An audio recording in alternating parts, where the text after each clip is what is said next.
Good morning बच्चों। Class 11th की chemistry की क्लास में हम लोगों ने एक नए चैप्टर की शुरुआत की थी जिसका नाम था केमिकल बॉन्डिंग। केमिकल बॉन्डिंग के चैप्टर में आपको आयनिक बॉन्ड के बारे में जानकारी दी जा रही थी। उसी सीक्वेंस में आगे बढ़ते हुए आज हम बात करेंगे आयनिक बॉन्ड का फॉर्मेशन कैसे होता है, या आप कैसे बताएंगे कि पर्टिकुलर कंपाउंड आयनिक बॉन्ड या कोवैलेंट बॉन्ड को शो कर रहा है।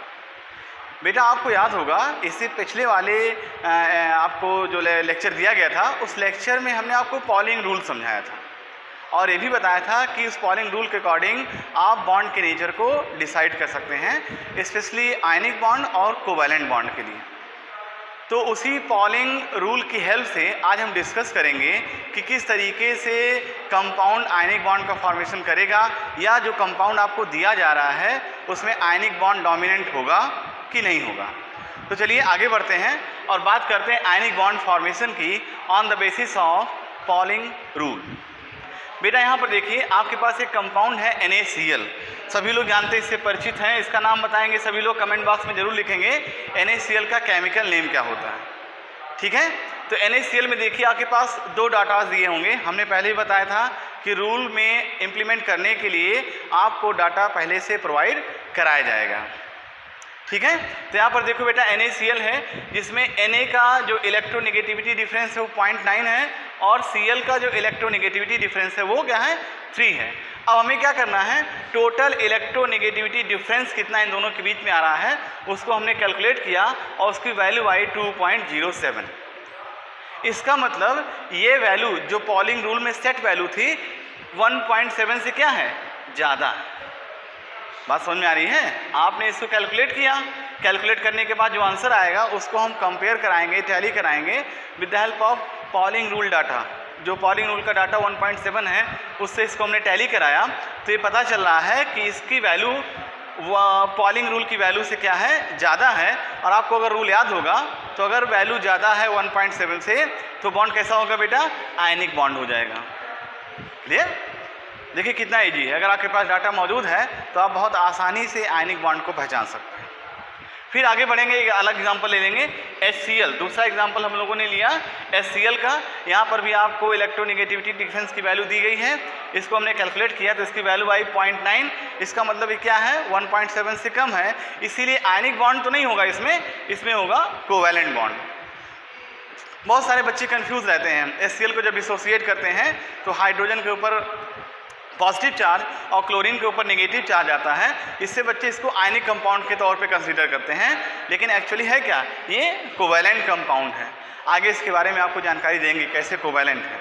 तो बात समझ में आई बेटा कि कैसे हम पॉलिंग रूल की हेल्प से किसी भी कंपाउंड के नेचर को डिस्क्राइब कर सकते हैं। क्लियर? अब आगे बढ़ेंगे, आपको यहाँ पर दिखाएंगे कि बॉन्ड का फॉर्मेशन एक्चुअली होता कैसे है, कैसे यहाँ पर आयनिक बॉन्ड का फॉर्मेशन हो सकता है। एक एग्जांपल फिर हम लेंगे NaCl का ही। NaCl में आप लोग जानते हैं उसका जो इलेक्ट्रॉनिक कॉन्फ़िगरेशन वो है 281 और क्लोरीन का इलेक्ट्रॉनिक कॉन्फ़िगरेशन बेटा 287। ठीक, अच्छा एक बात ये बताइए, बॉन्ड का फॉर्मेशन होता क्यों है? कोई बच्चा बताए बॉन्ड क्यों बनाना चाहते हैं? बेटा इसका सिंपल सा आंसर है, स्टेबिलिटी को गेन करने के लिए वो बॉन्ड बनाएंगे, अपनी एनर्जी को रिलीज़ करेंगे और जब एनर्जी रिलीज़ हो जाएगी तो कंपाउंड क्या हो जाएगा, स्टेबल हो जाएगा।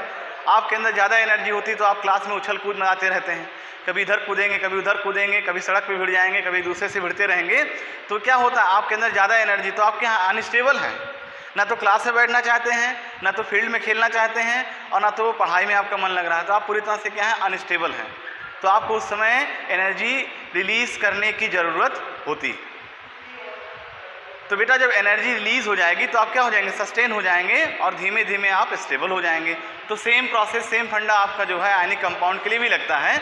यहाँ पर देखो Na+ और Cl- का फॉर्मेशन होगा। क्यों होगा इसको समझा जाए। इसके पास बेटा एक इलेक्ट्रॉन है, अगर अपना एक इलेक्ट्रॉन हटा दे तो स्टेबल कॉन्फ़िगरेशन को एक्वायर कर लेगा। इसी तरह से क्लोरीन के पास आउटर सेल में 7 इलेक्ट्रॉन है, अगर इसके पास एक इलेक्ट्रॉन आ जाए तो स्टेबल कॉन्फ़िगरेशन एक्वायर कर लेगा। तो एक को इलेक्ट्रॉन रिलीज करने की ज़रूरत है और एक को इलेक्ट्रॉन गेन करने की ज़रूरत है। इसीलिए यहाँ पर क्या होता है, कंप्लीट ट्रांसफ़र ऑफ इलेक्ट्रॉन, पूरी तरह से इलेक्ट्रॉनों का ट्रांसफ़र हो जाएगा। और जैसे ही इलेक्ट्रॉन का ट्रांसफ़र होगा तो इसके ऊपर क्लियरली पॉजिटिव चार्ज, क्योंकि इलेक्ट्रॉन को रिलीज़ कर रहा है, ट्रांसफ़र कर रहा है, और Cl के ऊपर क्लियरली नेगेटिव चार्ज आएगा क्योंकि इलेक्ट्रॉन को एक्सेप्ट कर रहा है, और एक तरीके के आयनिक एटमॉस्फेयर का फॉर्मेशन हो जाएगा। इसके ऊपर पॉजिटिव चार्ज, इसके ऊपर नेगेटिव चार्ज। और सभी बच्चे जानते हैं, चाहे मैथ्स पढ़ रहे हों, चाहे फिजिक्स पढ़ रहे हों, चाहे केमिस्ट्री पढ़ रहे हों, कि प्लस माइनस में अट्रैक्शन फोर्स क्रिएट होता है। अब यहाँ पर अट्रैक्शन फोर्स क्रिएट होगा और ये आयनिक बॉन्ड का फॉर्मेशन हो जाएगा।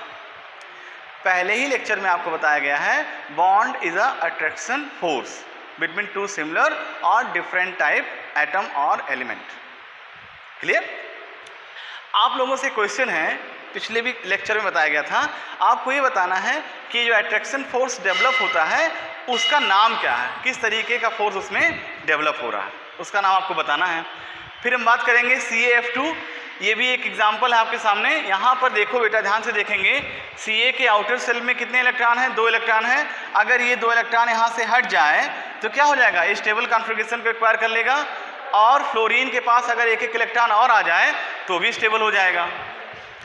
अब Ca क्या कर सकता है, Ca अपने दोनों इलेक्ट्रॉन सीक्वेंस वाइज एक एक करके फ्लोरीन को डोनेट कर देगा। अब क्या होगा, ये भी सुखी हो जाएगा और ये भी सुखी हो जाएगा, यानी कि दोनों का घर संसार प्रॉपरली यहाँ पर स्टेबल कंडीशन में आ जाएगा और एक स्टेबल कंपाउंड का फॉर्मेशन होगा। बात समझ में आ रही है? इसी तरह से आपको एक एग्जाम्पल दिया जा रहा है होमवर्क के तौर पे। आप लोग Na2O का इस तरह का कॉन्फ़िगरेशन सेट करेंगे कि इलेक्ट्रॉन कैसे शेयर करेगा, कैसे इलेक्ट्रॉन को ट्रांसफ़र करेगा। बात समझ में आ रही है? क्लियर? अब हम बात करेंगे बेटा अगले टॉपिक की तरफ, properties of ionic bond. Ionic bond की प्रॉपर्टी क्या होती है, बहुत ही इंपॉर्टेंट है। यहाँ से बहुत सारे क्वेश्चंस बनेंगे। कुछ बच्चे केवल रटना जानते हैं, उस चीज़ को रट लेते हैं। रटने से कुछ नहीं होगा, आप बातें समझे रहेंगे तो चाहे जिस तरीके का क्वेश्चन आएगा आप सॉल्व कर सकते हैं। और बेटा आपको बता दें, यहाँ पर पेपर जो बनेगा वो डायरेक्ट क्वेश्चन के बेस पे नहीं आएगा। What is ionic bond describe property, no, ऐसे नहीं पूछा जाएगा। आपसे इनडायरेक्टली क्वेश्चन पूछे जाएंगे, आपके माइंड को टेस्ट किया जाएगा कि आपने उसको कितना थॉरली रीड किया है, उसमें से आपसे कौन कौन चीज़ें निकाली हैं, पढ़ी हैं, उसी को ध्यान में रखते पेपर सेट किया जाएगा। और इस चीज़ को ध्यान में रखकर आप लोग तैयारी करेंगे एग्जाम की। क्लियर? चलिए आगे बढ़ेंगे तो हम बात करेंगे प्रॉपर्टीज़ की। पहली प्रॉपर्टीज़, जो आयनिक कंपाउंड होते हैं वो क्रिस्टलाइन सॉलिड होते हैं, सॉलिड के फॉर्म में रहेगा। जाहिर सी बात है, एक बहुत स्ट्रांग फोर्स क्रिएट होता है इन लोगों के बीच में, इसलिए सॉलिड स्टेट में मौजूद होते हैं। दूसरा, फोर्स ऑफ अट्रैक्शन ज़्यादा होने के कारण या इलेक्ट्रोस्टैटिक फोर्स ऑफ नेचर रखने के कारण जो आयनिक कंपाउंड होंगे वो हाई मेल्टिंग और बॉइलिंग पॉइंट को शो करेंगे। नेक्स्ट आपका soluble in polar solvent. Polar solvent में ही क्यों सॉल्युबल होगा, इसका आंसर बच्चे बताएंगे। बहुत ही इंटरेस्टिंग आंसर है। आपको ये बताना है कि जो आयनिक कंपाउंड होते हैं वो पोलर सॉल्वेंट में ही क्यों डिजॉल्व होते हैं। बेटा इसके लिए एक रूल होता है, लाइक डिजॉल्व एज लाइक या सेम डिजॉल्व एज सेम। इस रूल के तहत आप इसका आंसर दे सकते हैं कि आयनिक कंपाउंड पोलर सॉल्वेंट में ही क्यों डिजॉल्व होंगे, नॉन पोलर में नहीं। बेटा पोलर का मतलब होता है 2 पोल। अब यहाँ खंबा तो गाड़ेंगे नहीं, यहाँ पे आपको चार्ज डिस्कस करना है कि H2O में पार्शली पॉजिटिव और पार्शली नेगेटिव चार्ज होता है, इसलिए आयनिक कंपाउंड उसके साथ डिजॉल्व हो सकते हैं। आपको ये आंसर और अच्छे तरीके से एक्सप्लेन करके कमेंट बॉक्स में या PSS में डिस्कस करना है, ठीक है। फिर आगे बढ़ेंगे। अगली जो प्रॉपर्टी होती है, जो आयनिक कंपाउंड्स होते हैं अगर वो सॉलिड फॉर्म में हैं तो इलेक्ट्रिकल कंडक्टिविटी को शो नहीं करते हैं, लेकिन अगर उनको हम मॉल्टेन स्टेज में कन्वर्ट कर दें या लिक्विड फॉर्म में कन्वर्ट कर दें तो वो कंडक्टिविटी को शो करते हैं। इसका बहुत ही बेसिक रीज़न है, इस रीज़न को भी आप एक्सप्लेन करेंगे। बेटा ये सब होमवर्क्स हैं जिनको आप सर्च करेंगे और इसका आंसर देंगे। मॉल्टेन फॉर्म में होता क्या है, अपने आयंस में डिसोसिएट हो जाते हैं और आयंस में कम्प्लीटली डिसोसिएट होने के कारण ये चार्जेस को आसानी से कैरी ऑन कर सकते हैं। इसीलिए ये मॉल्टेन स्टेज में तो कंडक्टिविटी शो करते हैं, बट जो आप सॉलिड स्टेट फॉर्म में होंगे वहाँ पर कंडक्टिविटी शो नहीं करेंगे। नेक्स्ट हम बढ़ेंगे नॉन डायरेक्शनल। इसके बारे में बात हुई थी, हमने आपको बताया था कि आयनिक बॉन्ड नॉन डायरेक्शनल होते हैं।